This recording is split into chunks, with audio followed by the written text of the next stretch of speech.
Our boy here, guys, won 4% of the bets. Oh my God. Oh my God. What's his name? I don't know where his name. Absorbed a metal folding chair to the head. Absorbed. He was cut. Another guy was cut on the head. Absorbed it. Yeah. So it just became one. Harmonizing? No. No. Juice junkies. Friends. Gentlemen, let's go. Welcome, my dudes. Welcome to the Juice Boys Show. Three brothers-in-law. So stupid. So stupid. Stupid enough to start a weekly sports podcast. Too stupid. Stop after 44 hours of glorious content brought to you by us. Whenever you're listening, however you're listening, wherever you listen, we thank you so much. The actual people you're listening to. You guys are who brings this.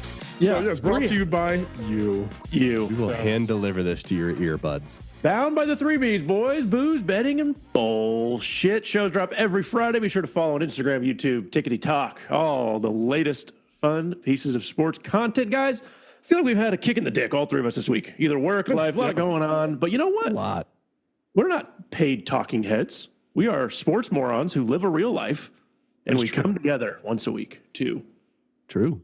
get it off our chest, drink a little bit with the boys, have the conversation that the people have with their friends, their buddies, over a group chat. Good to be with you. Kicking the dick this week, but we're here. We've made it. What are we drinking? What are we consuming?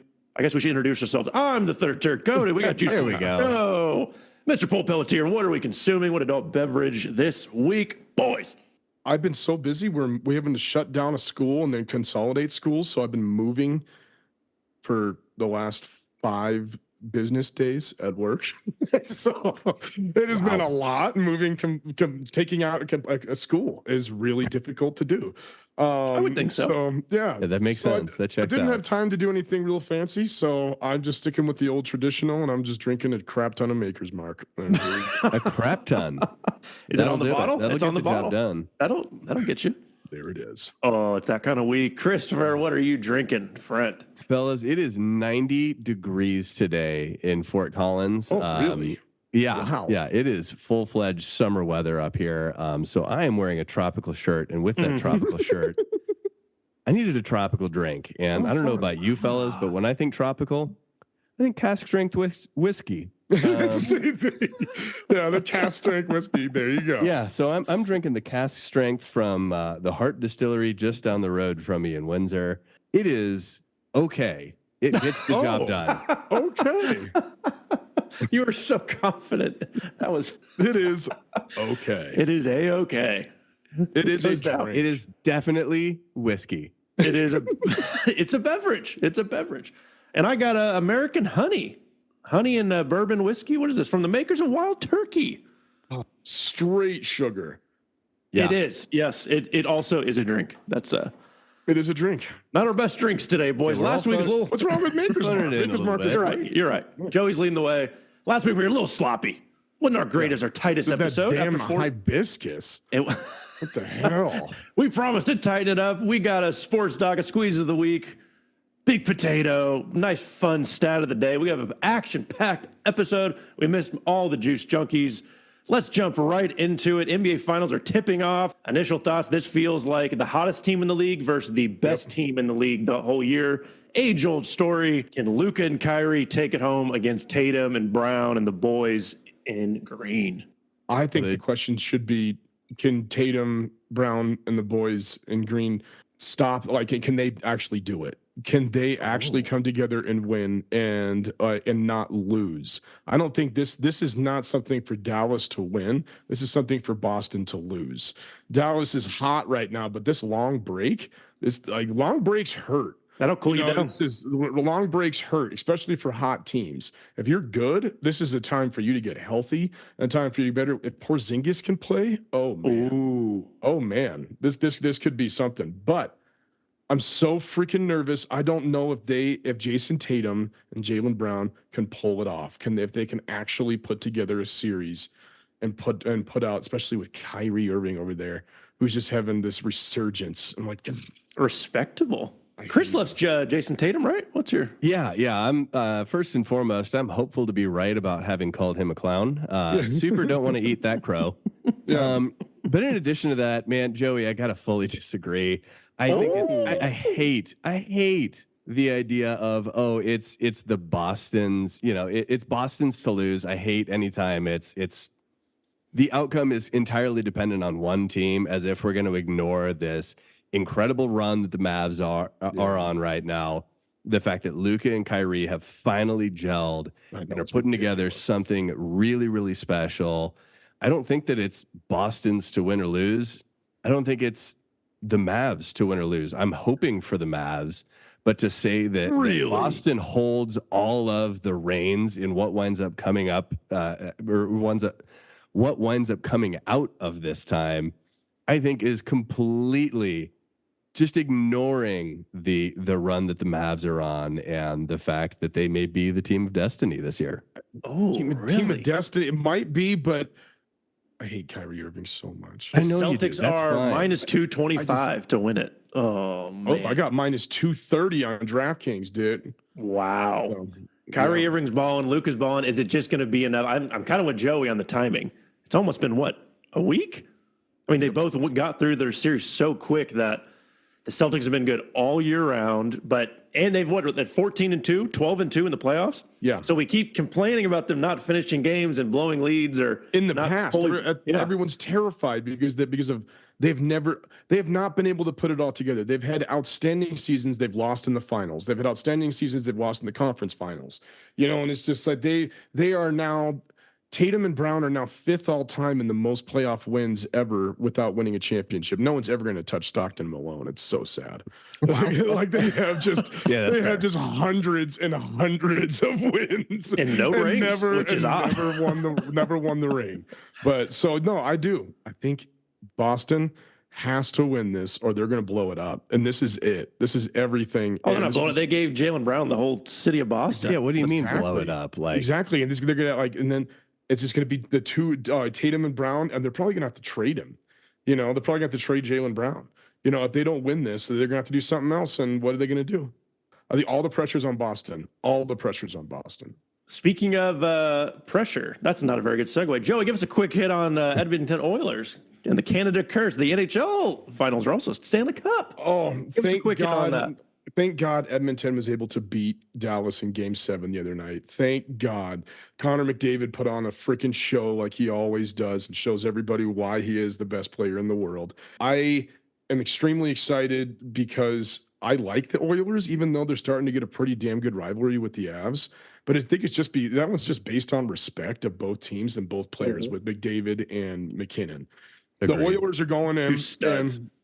The Oilers are going in. So an interesting thing about the Stanley Cup is that this will be the farthest two teams have ever had to travel to play each other in NHL history. Yeah. Yep. Edmonton to Miami. That's wild. This travel is going to be ridiculous. And I wonder what that does to the players. Canada is going absolutely insane right now. The last Canadian team to win a Stanley Cup was Montreal Canadiens 1993. And who was their goalie? Patrick Roy. Nice, Chris. Bravo. Baby. Good job. Patrick Roy, he got in this huge fight with the Canadians in 95, flipped them off on his way out, went to the Avs, and then won 2 more with the Avs. The rest is history. They have not won. They have not won since then in 93. All right. And so since then, 6 teams have gone. Vancouver's gone twice in 94 and 2011. Then Calgary in 04. Edmonton got there in 06 and lost. So this is their second chance. Ottawa, of all time, Ottawa Senators made it to a Stanley Cup Finals at what? Ottawa in 2007 and then Montreal in 2021. That's it. Only 6 times in 30 years. So this is going to be this is a really, really big deal. And then also, the Florida Panthers are playing. So this is this is a big deal for Canada because nobody wants to see the Cup go to Florida again. But the Panthers have been right there for years. Like I'm really excited to just enjoy this as a fan. I've got I love Draisaitl and McDavid. I mean, they definitively have put in the time, put in the work. They deserve it. But so have the Panthers. They have been consistently just shy of crossing that threshold, getting to this upper echelon. And so as someone who's just a sports fan, I'm so hopeful to see this go 7. I want to see Oh. it be a deep series. Oh, I think it will. I think I it do as will, well. and, I think both teams are so Canada is stacked. going to explode. If this goes 7 and they lose 7, they're going to explode. If it goes 7, dude, Canada has hockey disappeared. Cody, Hockey this is the playoffs, time. game 7. This is a great series. Where's for you all to that start smoke coming watching. from? Canada burned down. Why is that? Because they won. They won. They won in hockey. Matthew Tkachuk for the Panthers is a psycho. You'd love him, Cody. The Oh, guy is an man. animal. He's an American, and he's a freak. I may be at one of your houses to watch. That's that. right. We will then And we'll watch find it. out. All right, Yes. boys. Moving into got some fun ones. Draymond Green's a moron. We're Yes, going he to add is. him. We're going to add him to. We're going to add him to our Mount Moron here. Draymond Green came out and said the NBA is not set up for us to be wealthy because of fines, and a lot of people did not agree with this dumbass It's not take. set up for him to be, for the players to be wealthy. to after they retire. After they're done. Just so we know, the average salary in the NBA is $8 million. The average. So Wow. you play 10 years. It's kind of on you if you burn the money. Draymond Green has been fined over $2 million in his career. So the fines are because he's a moron. So initial thoughts from 3 middle-class fucks like ourselves. Do we respect this take? I mean, it's just like, would So either stupid. of you go to your employer and be like, you're not doing enough to make sure that I'm wealthy when I retire? when you say it like that. Yeah, like you're not pulling your weight in making sure that I maintain the income that you're giving me in a way that can set me up for success. When I leave, After I give you that old Patrick Roy, finger out the door, and I'm out of here. Like when I no longer provide you ridiculous value. thing to say. What an absolute dick when the average WNBA salary is $104,000. I mean, so he's like, they're not setting you up. The average now, this last season for NBA, $10.4 million average salary. And the median salary is $4.3 million. So even the shitty players are getting like a $1 or $2 million a year. The median salary in the NFL is $860,000. All right, so this is not even close. You will make the most money out of any professional sport if you make the NBA. It is guaranteed. Yeah. There's only 12 players on the roster. So then they have all that money to play 82 games. They play 41 home games. You're going to generate some money. It's an asinine, unbelievably stupid thing to say. Talk about a victim mentality too. For God's sake, let's get Draymond signed up for some more Subway commercials. How about that? And players aren't going broke like they used to. There's been much more investment by all the leagues to financial literacy, hooking them up with preferred financial advisors, investing in commercial deals cool now. Yeah, like they do it. It's cool now. More commercials, more sponsorship, building your own brand. There's just these things that if you're broke after you retire, it's kind of on you. I mean, it's always been on you. But and that's the shitty thing is like, I think a lot of NBA or just professional athletes could go on record and just say, I would love to see my league do more for everybody to make sure that they get enough of a share in order to be well taken care of. If they want to make this their retirement, because there are those people down at the bottom of the barrel that are not earning quite as much. They're not the superstars. Like, I think that there is space for somebody to step up and advocate in that sort of a way. Draymond Green's dumbass is not doing that. He's saying, you guys aren't taking care of me. I don't give your a fault. Shit about anybody else. I've been a superstar for 10 years, but you're not doing enough to look out for Draymond Green, and that is your fault. And what has he done? He's punched taints. He's kicked chodes. Rips him. Punches him. Forearms. Rudy Gobert. Sternums. Choked him out. Yeah. He's like literally to put him in a chokehold. Gets kicked out within 2 minutes of the game. So fuck you, Draymond Green. No one feels bad for you. No, idiot. No one feels bad for you. And this idiot's already had chances to be on like inside the NBA in the offseason and things like that. So it's like, the NBA is not setting you up for something in your retirement. That's what you're gonna do, you idiot. Yeah. That's what God, I hope not. I cannot. He's trying to take the Charles Barkley seat. Draymond. No, he's trying to take the Charles Barkley seat. Dude. He's not charming so enough. bad. All right, guys. Now our favorite stories. You guys remember the Jonte Porter story? Oh, yes. You betcha. Someone has outdone that, and his name is Chris Tucupita Marcano. Hey, he said that, guys. Marcano. Juice Junkies, we practiced that for 3 hours in the mirror before today's episode. Nailed it. First, Jonte Porter, there has been an update. Let me read this. The released details, I get to read everyone's favorite segment of the Juice Boy Show. Everybody go grab a drink of water. Yeah, buckle up. An unnamed NBA player was encouraged not to play in order to pay off a large amount of gambling debt that he racked up. That aligns with the info released by the NBA, in which Porter played just 4 minutes, recorded 0 points, effectively hitting the under in the prop bet. And this is according to the DOJ. Porter contacted this person and was told ahead of time that he would take himself out of the game.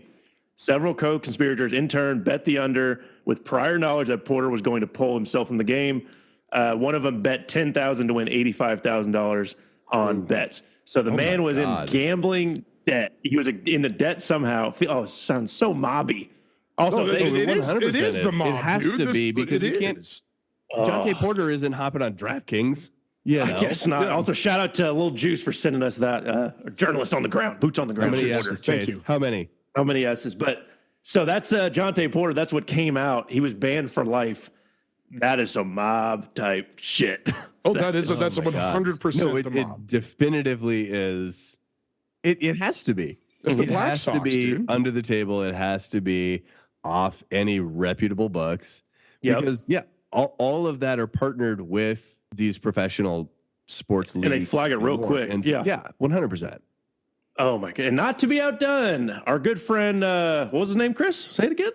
Tucupita Marcano. All right. This week, MLB player, Mr. What's his last name? Marcano. Is that it? Just wait to me whatever you need. Tucupita Marcano. Player for the Pirates, boys. He made 387 baseball bets.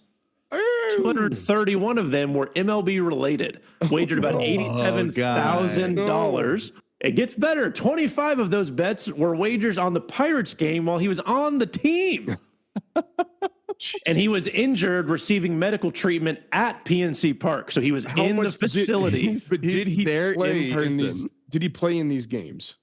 He's a career 217 hitter, 5 home runs. I think he was injured during the betting piece. So they weren't able to find that. So many bets in such a short amount of time. Yes, that he didn't. There's no compromise or influence manipulation is what they found. But the best part is, what do you think this guy's winning percentage of bets on the Pirates was? You go 25%. 25%. Because what you're saying, I remember we were doing this with Shohei's interpreter, and he he won what was it, 10 million, but then he lost 18. I was like, oh Lord. So this should have been the stat of the day. What do you think, Joe? What is? I'm gonna go 12. Our boy here, guys, won 4% of the bets. Oh my God. Oh my God. Oh that is man. 4% of the bets that involved his own team. So the guy knew nothing about the team. If you light that money on fire, at least it keeps you warm. And they started hot too. The Pirates started the season pretty hot. This is 2022, so there must have been an ongoing investigation. They were terrible in 22. 4% winning when he bet on his team. It's not good. So he has been officially banned for life, like Shoeless Joe and the Pete Rose and the Black Sox. I think there's more names to potentially come out, but just Moron Mountain, guys. 3, Draymond. Can't do it. So stupid. Just wait till you retire. So bad. You're living the dream. So many people you have the skill set that people don't have. Just throwing it away. It's not like you can't gamble. There is one single sport that you can't gamble on, and there's 712 sports that are on DraftKings. You're fine. You would not get in trouble for Russian table tennis. Dude, there was one time I was betting on Chinese basketball. Totally legal. Totally fine. It was probably with Dwight Howard is on the team. You're like, oh, they're going to win. He had an orgy and then 80 rebounds. Right? Is that where? Okay. Real quick, Caitlyn Clark being targeted? Question mark. She is getting real hard fouls right now. Big debate going on in the whole sports community. Angel Reese is coming out saying she's bigger than her in the WNBA. Is Caitlyn Clark being targeted? Is it okay for them to be doing that? Should they protect her as the kind of face of the league, bringing all the eyeballs and new money? All right. Well, I think we look at this two ways. And I think the answer to that question is yes to both. Is she being targeted? Yes. Should she be targeted? I think yes. I think she should. With how much notoriety, how much press, and how much fame she had coming into this. that really pissed off the WNBA players because they're like, you're selling out stadiums just because of this girl coming in. Jealousy. And now it's jealousy. 100%. Oh, it 100%. is. Yeah. 100% is jealousy. Just because they're coming in, you're selling out stadiums. When before that, the Indiana Fever were averaging like 2,000 people a game. I think like just one season it was like 800 people a game. And now they're selling out the NBA stadiums of 17,000 people. You know, that's incredible. So she's got to earn it. Yeah. And the first couple games was rough. But she's been playing pretty freaking good lately, dude. She's not having a bad season. She's averaging 15.6, 5 rebounds, and 6.4 assists. That's pretty freaking good. That's solid for a rookie. That's really good. Angel Reese is averaging 10 points and 11 rebounds. Also pretty damn good for a rookie. Yeah. You know, but I think, she is being targeted. She will continue to be targeted. And I think, honestly, that's going to make her better because it's going to put a chip on her shoulder or something, and she's going to be challenged. How often was she really challenged in college, putting up 36 points a game? I think a lot of it could be racial with this because she is a white kid that's getting all this attention. But I think a lot of it is just they want to prove it. They want to say, you need to earn it. You need to be here. If you're going to be the face, here we go. So we'll see what happens. But it's getting a lot of press. It's getting a lot of talk. Yeah, all PR is good PR. Chris, go ahead and take that racial card that Joey just dropped for you and pick it, roll with it. Yeah. Joey's once again being really brave by mentioning it and then not doing anything more. No, I mean, I honestly think it's one of those where it's like, you know, for all these women who've been in the league longer, it's like, okay, all of a sudden overnight we have 10 times the amount of eyes on us when we're playing this one single team. This is, for all intents and purposes, the biggest game that I've had potentially in my entire basketball career, at minimum, my entire professional career. And so I'm going to give it 110%. I'm going to give it my absolute tippity top best that I've got. And unfortunately, Caitlyn Clark also plays on the worst team in the WNBA. Oh, yeah. There's a reason why she was the number one pick. True. And so, I do think that it's truthful. Like what was it, Shenanigans Carter, right? That just went and just knocked the shit out of her. Like she's. Well, that was an off-ball foul. That was a definite. Just like it wasn't really. Yeah, that's just somebody going and just like. And so there definitely, is that like jealousy or animosity or frustration or whatever directed at Caitlyn Clark. But then in addition to that, like, you are the single all-star on the worst team in the league in what is everybody else's biggest game ever. Like, you're getting all the attention because you are your entire team. Oh, yeah. And so I think part of it is just purely functional. And then part of it is, some of those women are definitely, getting frustrated by, the hot new up-and-comer coming in and having way more impact, and meanwhile they've been the ones building this for years. Right. I think there's a lot of jealousy going on. I think they're jelly, peanut butter and jealous. I think so. I think it's just but I love a PB&J. I do too, but I don't know. I think it's going to be her league, and I think that she's just going to keep getting better. I'd love to see it, And they can be jealous, but at the end of the day, they're now all flying not like first class. They're flying their own charter flights. Yeah. So, like, who do we thank for that, baby? Like, there's been stars in the WNBA. They're selling out. Angel Reese will tell you. Angel Reese will tell you it's her too. She said it's not just her. They're watching me too. Yeah, I don't. And she got double T'd last night and tossed out of the game. Did you see that? No, poor thing. Poor thing. I mean, people are talking about it because of this, because of Caitlyn Clark. We are talking about it. Yeah, I mean, and that's the thing is would Angel Reese have otherwise come in and been a legitimate all-star in the WNBA? Definitely. Yeah. And same with Cameron Brink. Like both of them are fantastic basketball players. Yeah. But the reason that you're seeing this massive 4, 5, 6x increase in eyeballs of audience is because Pete Maravich just went pro. Like at the end of the day, take away Caitlyn Clark, now all of a sudden that rookie class is capped off by Angel Reese and Cameron Brink. I don't think it brings the eyeballs. I don't think that it registers any more than Sabrina Ionescu going in, any more than Brittany Griner going in. Like, both of them big names, more or less household names, but didn't wind up creating this sort of tangible, massive change. Yeah. I think that's Caitlyn fundamental. Clark. Yeah, I agree. And yeah, they yeah. complement her really well, her, Caitlyn Clark, but more eyeballs, you're getting better benefits. This is all going to lead to pay bumps, all these things. So we will continue to follow it. Joey, one of our favorite stories that MLB, guys, wrapping it up. MLB is now incorporating Negro League baseball stats from early 20th century into Major League stats. A few years ago, they came out and said, we have formally recognized these stats and records from the Negro League baseball leagues. Now they've actually incorporated them, merged everything together. This is huge. We've all been following this a long time, and it's obviously overdue, but people like Satchel Paige are now in the history books. Josh Gibson, I'm sure Joey will hit on here. Jackie Robinson before he hit. Anyways, an amazing thing. We want to hit on that real quick just because the significance, really the history of this. You guys, this is what I've been saying this forever, that you can't look at all of these statistics in baseball without a grain of salt, because they never played against black players. And it's not, and now it's finally being integrated, and it's only fair because this was Major League Baseball. Just because it was the Negro League baseball doesn't mean that these were not professional athletes. This was the highest level of competition that they could have. Major League Baseball was the same at the same time as the Negro Leagues. And Babe Ruth would go and play against Negro League players in Cuba and in Mexico and things like that in the offseason because they were better than the competition that he was having.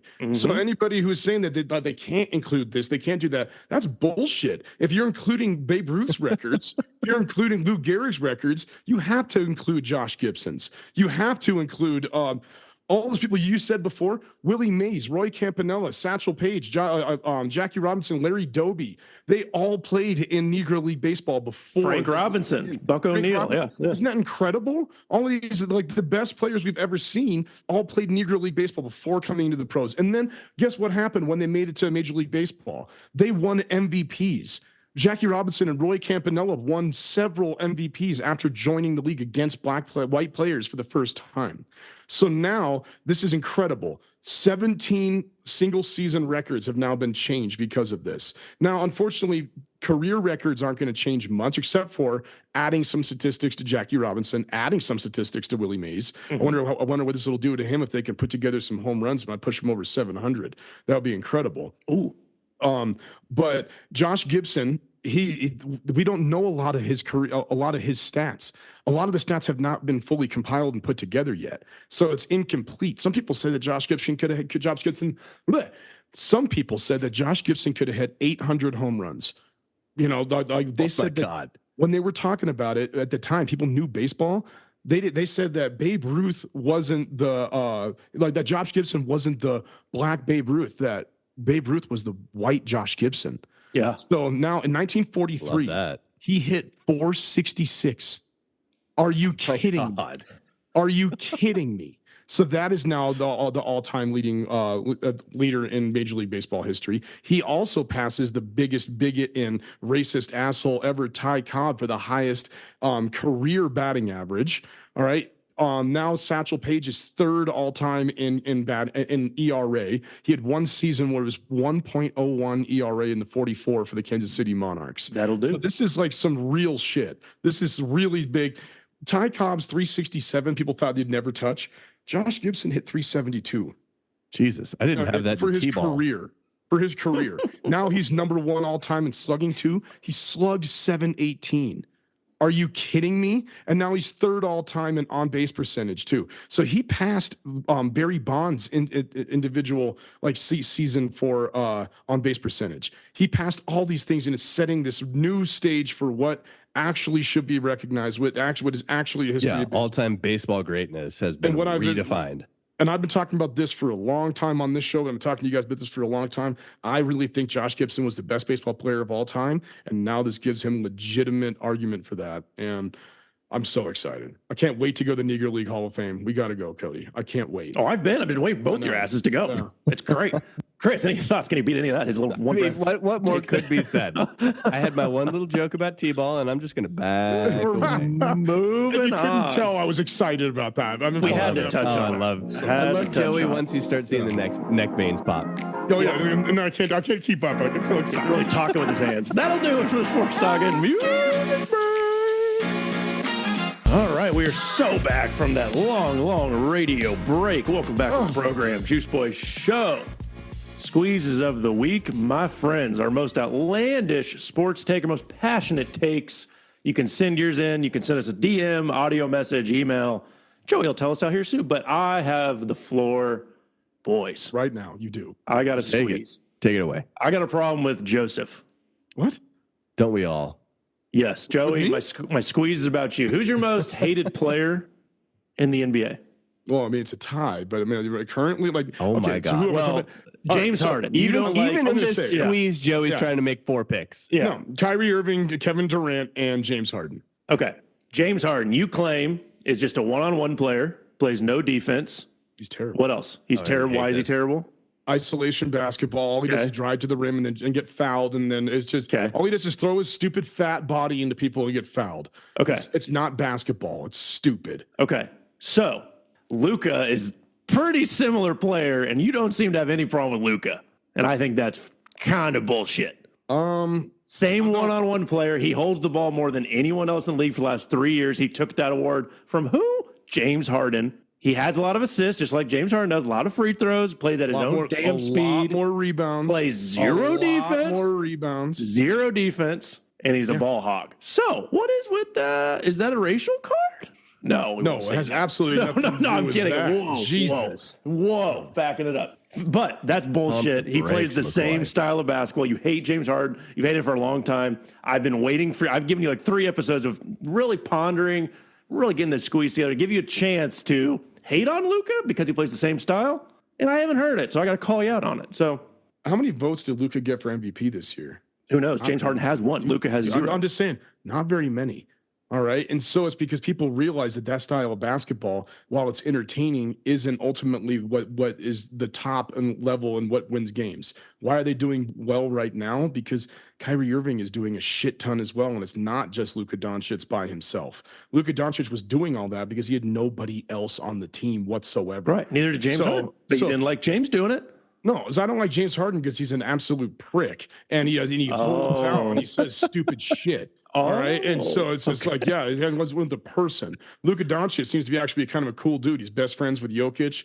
He seems kind of funny. His teammates supposedly like him. All of James Harden's teammates freaking hate him. He's arrogant. He's selfish. He seems to be like a stupid, bad person. And I don't like him. Yeah, got him. So Bad person. I disagree. I don't They like play that the same basketball. style on the When have court. I ever said that I love Luka? Right. So why? Yeah, When but have you've I never ever said that. But you've never Like, said when you have I ever dislike said him. that I love him. I don't. I've never You should said have been that. coming out. You should have been coming out saying you do I not just like said him. I want the Celtics to win. I'm not rooting for Luka. I'm not rooting for the Mavs. Yeah, but you're a Boston guy. You were going to say the Celtics no matter what. So I win the squeeze. Boo. No, boo. All right. I was rooting for the Timberwolves. I was rooting for Anthony Edwards in that series. Not And if it was the Luka Timberwolves and Doncic. Celtics, you would have chosen the Celtics. Who have 'cause I you're- been saying who is the future of the league? Not Luka. I've been saying it's Anthony Edwards. So you've been lukewarm on Luka. You've been whatever. You should have been hating on him the whole time because he's just No. like James Harden. He's the second Yeah, coming but he's of not James a Harden. dick like James Harden. He's not. We an don't know that. asshole. We don't know that. We know. don't, but I know that James Harden's an asshole. So there you go. I win, McCoy. Yeah, you big stupid. Or Chris whatever really it bringing was. the insight. Stupid Really bringing bad the guy. What was it? Stupid bad guy. I don't know. It's a big bad stupid guy. Oh my God. I mean, at the end of the day, are they stylistically similar? Sure. I just don't see Luka basing his entire approach around how often can I make it to the free throw line. Like, do you guys remember back when all of a sudden James Harden started with that shitty ass 3-point stroke where he would kick his foot out? Oh yeah, they had to ban it. They had to change the rules of the league.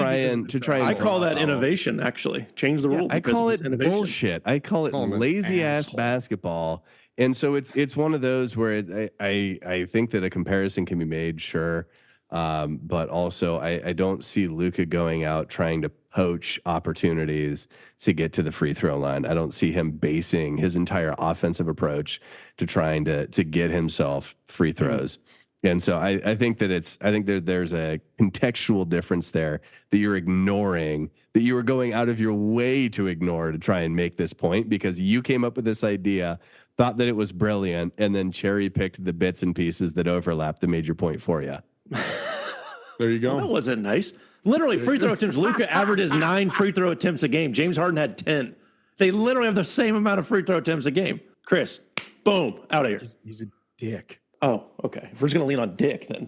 Yeah, that's it. We've leaned heavily on Dickel for months now. months now. Joey, if people like myself want to submit their squeezes of the week, most outlandish takes, how can they do so?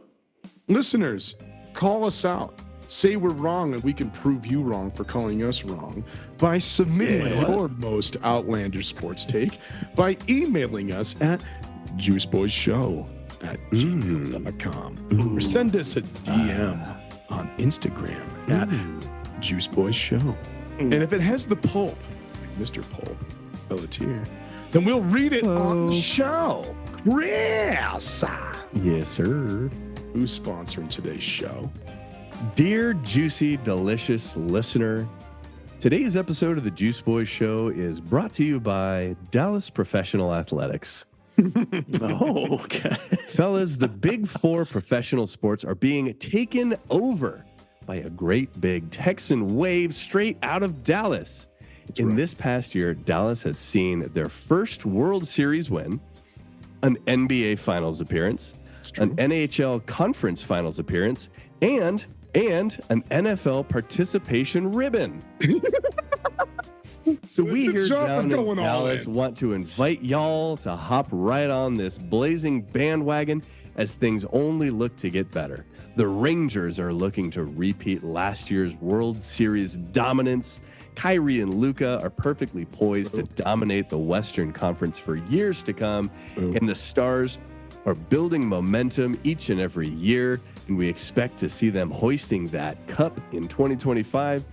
Plus, Jerry Jones put a really big TV in Cowboys stadiums, $150 to watch the Cowboys blow it in the fourth quarter in HD, just like at home. But this time, you'll also get to pay $15 per beer.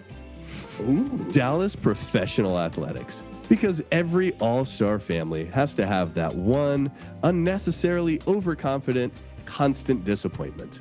It's so true. That was the only part of me that was like be a positive if Dallas won and went to the finals. You know, it would have been that all 3 within 1 year, and then one just goose egg. Jerry Jones, who's going all in. Someone check it out. Is he still going all in? Guys, he said he's going all in, dude. He's going all in. He's got some. He's thinking about working on something here real soon. Yeah, he's like, I'm thinking about looking at Justin Jefferson's contract, and now I'm thinking about maybe thinking about signing. Yeah, he's actually the winner. Yeah, CeeDee Lamb was the biggest winner of the Justin Jefferson, because now Jerry Jones, it looks real dumb. All right, guys. NBA Finals. We have already talked about Celtics Mavericks starting tipping off tomorrow or Friday when this episode drops. We're going to go with the most electric, most memorable, most fun, greatest memory in the NBA Finals. Christopher, you get to start us off, my friend. So I do want to clarify. When you texted me earlier, you had actually said greatest finals moment. So I'm here to talk about the 2008 Wimbledon finals. Oh, okay. Okay. I win basketball. Okay. I thought basketball too, but all right. Yeah. If you leave it vague, I'm going to get squirrely. But let's talk about the men's singles finals at the 2008 Wimbledon Championship. So this is a matchup against Federer and Nadal. I remember this. Roger Federer was ranked first in the world in tennis, and you'll never guess who was ranked second. Rafael Nadal. This match went on for 4 hours and 48 minutes. Oh, 5 hours. Oh, gosh. Oh, yeah. Lord. I'm exhausted. Yeah, can you imagine? Yeah, 5 hours worth of tennis, just one-on-one, just going back and forth. Nadal wound up beating Federer 6-4, 6-4, 6-7, 6-7, and 9-7. And this final is regarded as potentially the greatest tennis match of all time. So probably, one of the most iconic finals to ever happen in sport. Wow. I remember watching that. That was incredible. I'm not a tennis fan. I remember watching that. It's like, this is this is as good as it gets. Like this is tennis at its peak. And then who were those dudes that did it for went to 80 sets or something in the tiebreakers, like John Isner and Mahut? If I just nailed that out of nowhere, I'm gonna lose my mind. Hang on, I'm looking it up. Joey's his own hype man too. Oh my God, that was it. All right, yeah, John Isner and Nicholas Mahut. Their round lasted 11 hours and 5 minutes. And I was wrong with 80. It was 138-point tiebreaker. Oh my God. It was 3 days. It took them 3 days to play. Yeah, I remember when that happened, because it was they were playing across the pond, I think. And so it was wake up in the morning, find out that the longest tennis match ever had been called so that they can try it again the next day. And then wake up the next day and longest tennis match again. We're taking a little pause. We'll be back at it again today. And then finally got decided. It was insane. It was hours. The only thing talked about for weeks. I think I could. I don't know if I could beat it. I think I could beat it. All right. This is because one of my favorite sporting moments of the past 20 years was this. Iguodala to Cody, back to Iguodala, up for the layup. Oh, blocked by James. LeBron James. Mike Breen was one of the greatest calls in NBA Finals, NBA history. The guy just usually keeps his composure. He just goes bang, and if you get a double bang, bang, bang, that's a really really big deal. You get a double bang, that's a big deal. I love it. Now with this game was coming down to the wire. LeBron James, I loved him at this time. He left Miami, where he said he went to college. He had to go become a man. He had to go graduate and then come back. And then he went to the Lakers, and I hate him again.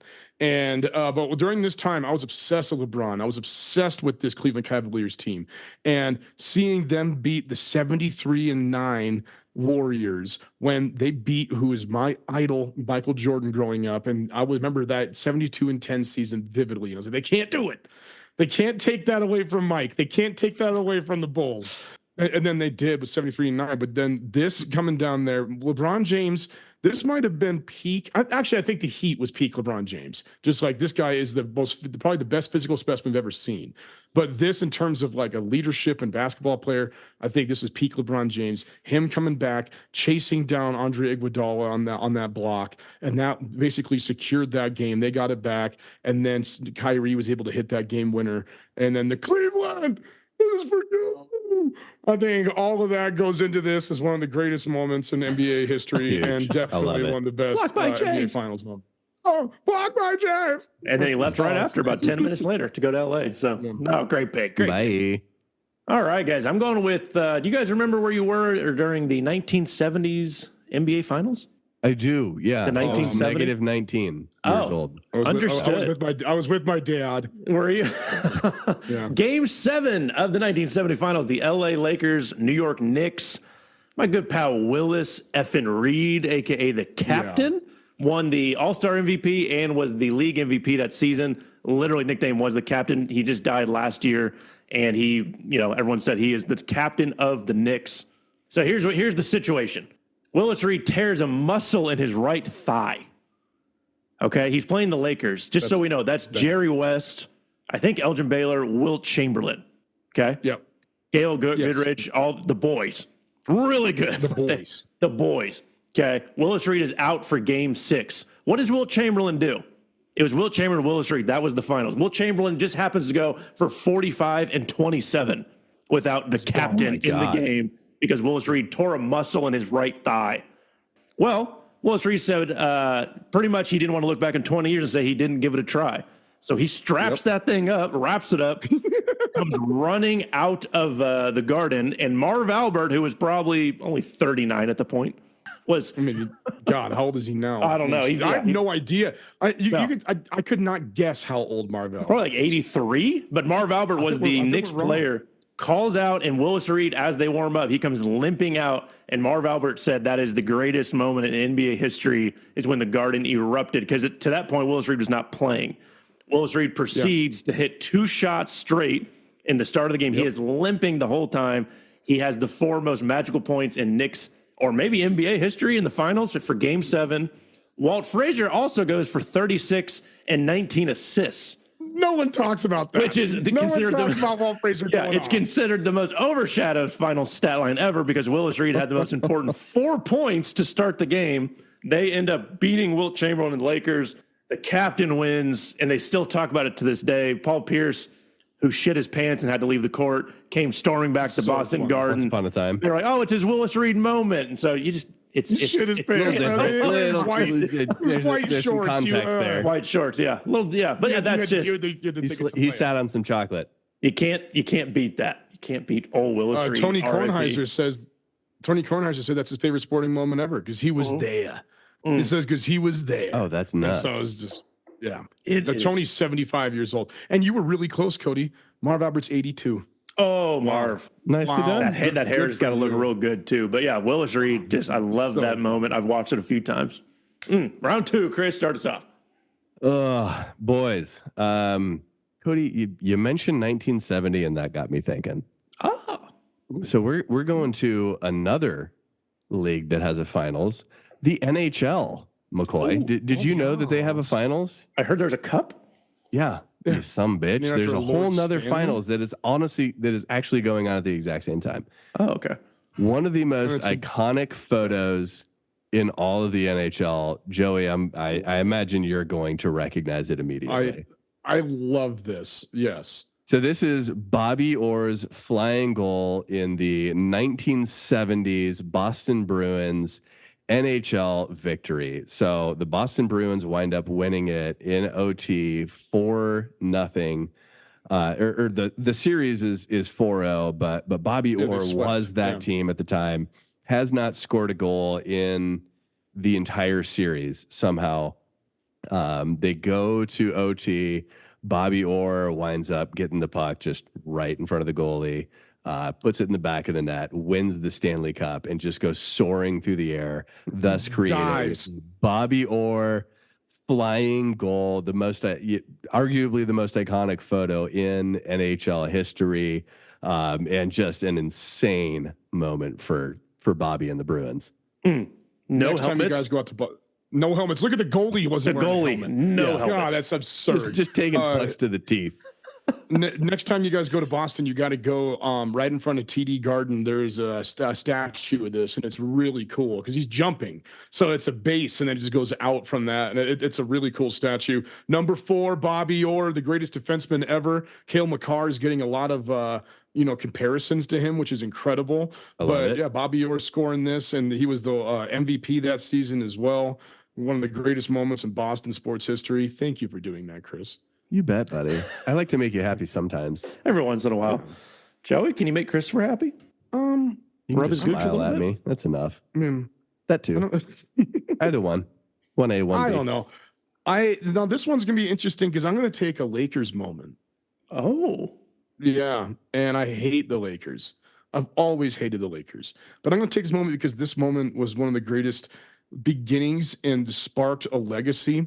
I'm going to take Magic Johnson, 1980, his rookie season, NBA Finals, coming in to play center for an injured Kareem Abdul-Jabbar and winning the game. Oh, all right, wow. so to set this up, he was the number 1 pick in the 79 draft, right?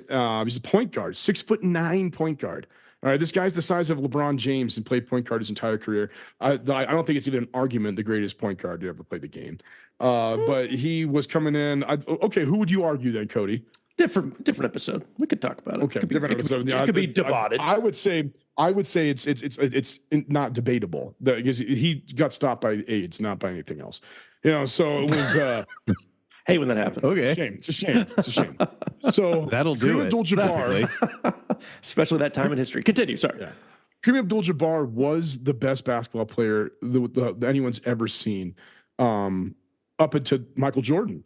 Like he was. There was without a doubt. Kareem was the best.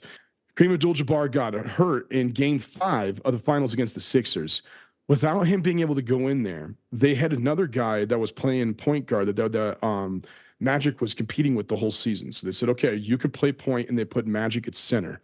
Magic Johnson not playing center at any time in his entire career, probably besides high school, I would imagine being 6'9", put up 42 points, 15 rebounds, and 7 assists, and they won 123-107. They won the championship. God, that's insane. I mean, one of the most incredible performances ever. The guy point guard going in and playing for Kareem and putting up better than Kareem numbers. 42, 15, and 7. That is absurd. So I know I love Magic. I hate the Lakers, but I love Magic Johnson. So I had to take that one. Dang, you guys coming in heavy. That's beautiful, Joe. Beautiful. Oh, mine's more. They didn't actually win the ring, but this is more of a legendary moment in NBA Finals history. I'm going 2001. Okay. I was hoping you're going to do this. The It's on my list. Sixers, the Sixers and Lakers. Allen Iverson taking maybe the worst team in NBA history to the NBA Finals. Yeah. Allen Iverson also 6 foot, small 6 fella. I don't even know who was on the team, but an old Mutombo. Like you probably couldn't name Mutombo 3 was guys. on this, Eric Snow. Eric Snow. I think that was the second best player was Eric Snow. Yeah, Maybe? I don't know how. Yeah, Oh that lordy! came So to me. he drags this sorry ass team to the finals against Shaq, against Kobe. Yep. Who else? Who else is on that team? Robert Horry was on that team. Derek Fisher. Derek Fisher, yep. Rick Fox. Yep. Oh my gosh. Oh my who else gosh! was- Yeah. So those are Allen stacked. Iverson, they won one game. They won game 1 of the NBA Finals. Allen Iverson had 48 points. Nuts in my LA. God. In Oh, LA. yeah. And the most iconic moment, one of the most iconic moments in NBA Finals history, the baseline crossover through the legs, over a little teardrop, nothing but net. Over there, Tyronn Lue, who's now a coach, but I will always remember for this moment. Tyronn Lue falls. Allen Iverson steps over him in the most disrespectful, slow motion way you could ever think of in front of the Lakers bench to say, we are here. We are going to win this. The team is on my back. It's still one of the most iconic things in NBA history. Lo and Love the behold, arrogance. they lost 4 straight games. Lakers got a ring. But that's how monumental this moment was. AI had 48. He had 35 in game 3, 35 in game 4, 37 in game 5.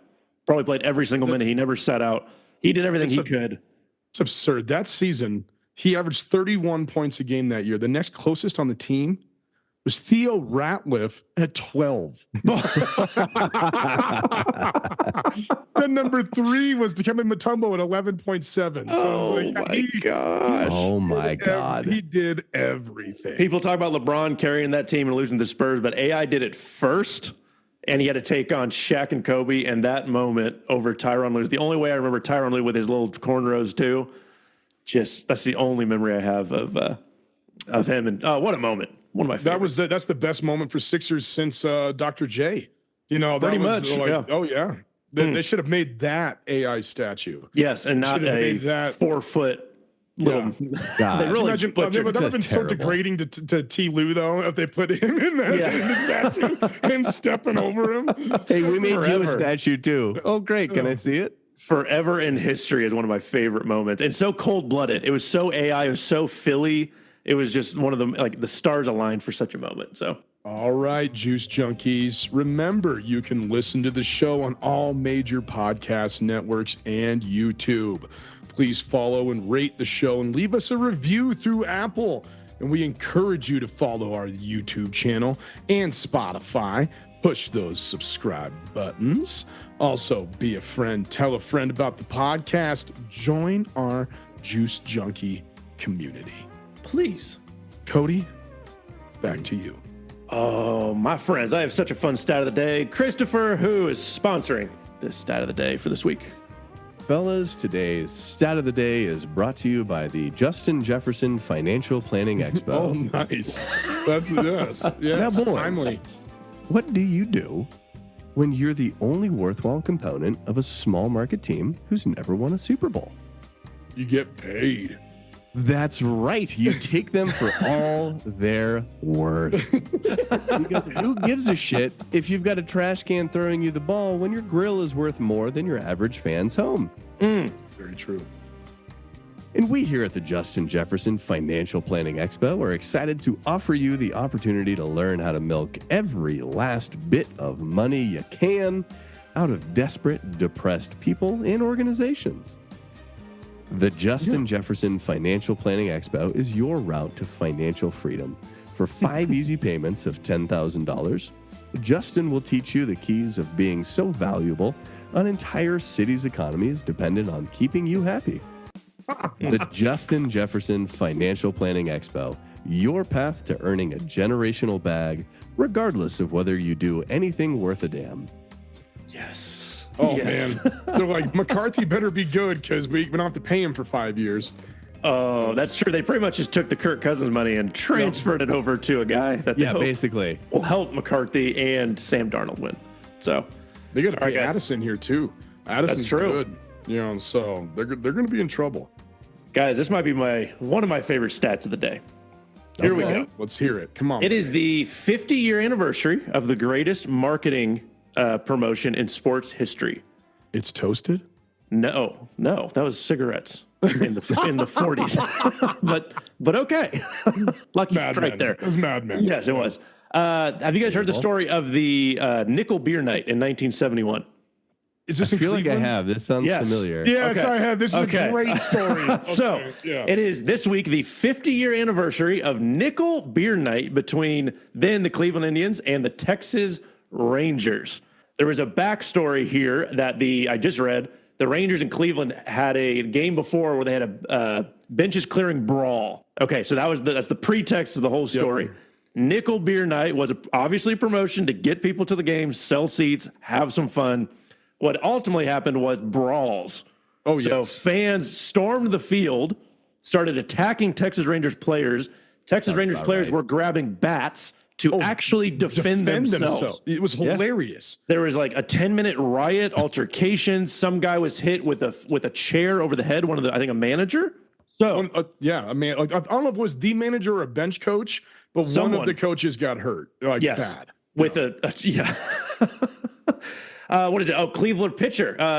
What's his name? I don't know where his name. Absorbed a metal folding chair to the head. Absorb. He was cut. Another guy was cut on the head. Absorbed it. Yeah. So it just became one. Yeah. Bases were swiped. So people were stealing stuff. It was because all that comes back to 10-cent beer night. Oh, So it was 10? I thought you said it was nickel. I think you said It was nickel. 10-cent beer night. What did I say? Okay, you said nickel. You said so it was nickel 10 this whole cents. time. Oh, I'm sorry. 10-cent. Okay, like it matters. 10-cent Yeah, beer really. night. Yeah. Doubled 5 the cents cost. What do you before. mean? Yeah. It's a 100% increase. Get your goddamn facts straight. The margins are different. The numbers to consider: the attendance that night, 25,134 people in attendance. How many beers sold? How many beers were sold that night? To give you guys an idea, a Guardian spokesman came out and said the average crowd today consumes about 23,000 beers at a game. Okay, now how many fans were there? 25,000. 25,000. Okay, because we would have higher attendance now than 25,000. That's a really small ballpark. So how many beers were sold that night 50 years ago this week? I just hope to God there weren't children there. 10 cents. But yeah, dude, they could have had 10 beers each. They could. I mean, this could be absurd numbers. That's where I win. For $1. Yeah. Just think You about bring that. $1 and you are stumbling drunk. Even in 1970. But the game didn't last that long. So how? But I don't think that matters. You're talking about Cleveland people. 80,000. Also, $1 is worth $7 today for 10 beers. My God. $1 then is $7 It's today. $7 today for Oh 10 my beers. God. Okay, so that would be 70 cents for a beer. That would be mayhem. That would be absolute mayhem today. Could you imagine? Yes. Oh. If they did it in Oakland right now, oh my God. It would just Hey, be as soon as we buy them, pandemonium. we should do that. We should. Hey, bring it back. What'd you say, Joe? What was your pick? I'm thinking 80,000. That'd be about 3 to 4 beers per every single person in there. I'm going 5 per. Let's go 125,000. Wow. Usually Joey's going big. I love it. What does that 5 big? beers a person? Oh, is that too high? 65,000 beers were sold in a single night. Jesus Christ. 3 times the amount from today's. Oh God, my I God. love it. I love it. Oh, So, riots God. broke out. No, the people They who were stood in the charge dugout. Oh my God. the people who were in charge of that got in a lot of trouble because they literally made that because there was the fight beforehand. So they knew everybody was going to be pissed. And so they were just like, let's go make this insane. Let's make this rowdy. And boy, did they. And I just read also bottles of alcohol were smuggled into the stadium on top of 10-cent beer. Now, Why? Why? What possible purpose is that serving? Oh my gosh. Oh, that's so funny. What absolute mayhem. Cleveland's just known for some of the most ridiculous promotions. Do you remember I love a good riot. the balloons that they did in the 80s? Yeah. They said the one they had the most balloons set up, and then it just like swarmed the Here we entire go. city, Here we and go. then they didn't know what to do with all the balloons. A bonus stat of the day. They did not increase the security for this situation. Oh God. So how many security guards were working the night 60,000 beers were sold? Bonus stat of the day on I'm the going 9. I was gonna say 12. So yeah. total of 50. Only 50 people Okay, were those controlling. Those poor people. 50 people in controlling. control of 25,000 hammered rioters. Baseball players defending themselves with bats. With bats. Oh my gosh. What a happy Imagine if they 50th connected with anniversary. somebody. Oh my God. Happy 50th. And they're 12-ounce beer. Oh my God, that's They awesome. were 12 ounces. They were real beers. Oh my God. They were real beers. Wow. Okay. Oh, what a stat of the day. I'm proud of myself on that one. That's a beaut. was a That's doozy. a beauty. Someone give me What else was a something. beaut? What else was a beaut, Joe?